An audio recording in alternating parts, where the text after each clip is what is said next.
Hello दोस्तों, क्या इससे हो आप लोग? आई होप बिल्कुल अच्छे होंगे। तो दोस्तों, इस कहानी का पहले का भाग नहीं सुने हैं तो आप हमारे चैनल पर विजिट करके वो कहानी ज़रूर सुने। आमिर ने अंदर आते ही दरवाज़ों को अंदर से बंद कर दिया। लाजो की सांसें अब तेज़ी से चलने लगी। उसका दिल तेज तेज धड़कने लगा था। सबसे अहम, लाजो सोच में पड़ गई।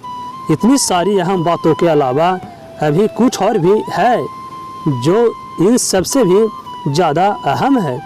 क्या हुआ? किस सोच में पड़ गई? आमिर ने लाजो को सोच की मुद्रा से जगाया। जी कुछ भी नहीं, सोच रही थी इन सब चीज़ों से भी ज़्यादा और अहम क्या हो सकता है जो सबसे ज़्यादा अहम है। आमिर ने अपनी बात पर बल दिया। जी वो क्या है? लाजो ने स्वयं को उस अहम बात के लिए तैयार किया। हर एक माह जो तुम हम भाइयों के साथ बिताओगे, उस दौरान हमारे तुम्हारे बीच में जो भी वार्तालाप होगा, कस्में वादे होंगे, किसी भी तरह का लेन देन होगा या आपसी संबंध बनेंगे, उसकी प्रगाढ़ता, उसकी गहराई, उससे तुम्हें मिली संतुष्टि, खुशी या असंतोष, किसी भी तथ्य का बखान तुम किसी अन्य भाई से बिल्कुल भी नहीं करोगी। यानी ये समझ लो कि आने वाले प्रत्येक माह में तुमको हर बार एक अलग पत्नी का किरदार निभाना है। मेरे साथ बीतने वाले इस माह से किसी भी तथ्य का जिक्र तुमको अगले माह में नहीं करना है।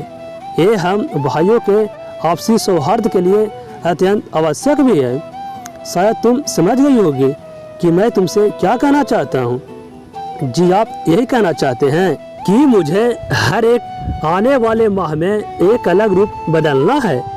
जैसे सांप केचुली बदलता है, वो वैसे ही आपके साथ बिताए पलों को मुझे एक केचुली के रूप में अगले माह में उतार फेंकना है और एक नए जन्म के साथ अगले माह में प्रवेश करना है, बिना किसी पुराने अनुभव के साथ। यही समझाना चाहते हैं आप मुझे।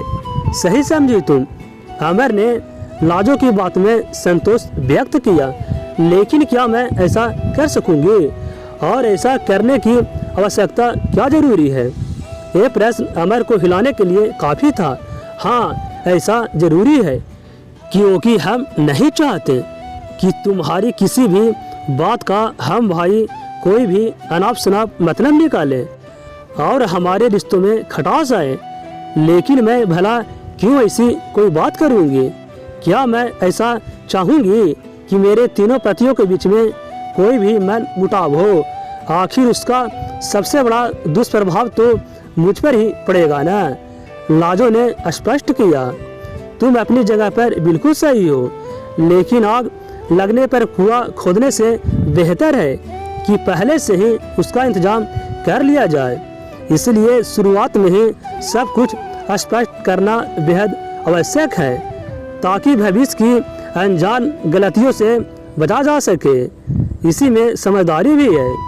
आमिर ने अपनी बात को धार दी। चलिए मान लिया कि मैंने अपने पंख नहीं फड़फड़ाए, लेकिन आपका और आपके भाइयों का क्या?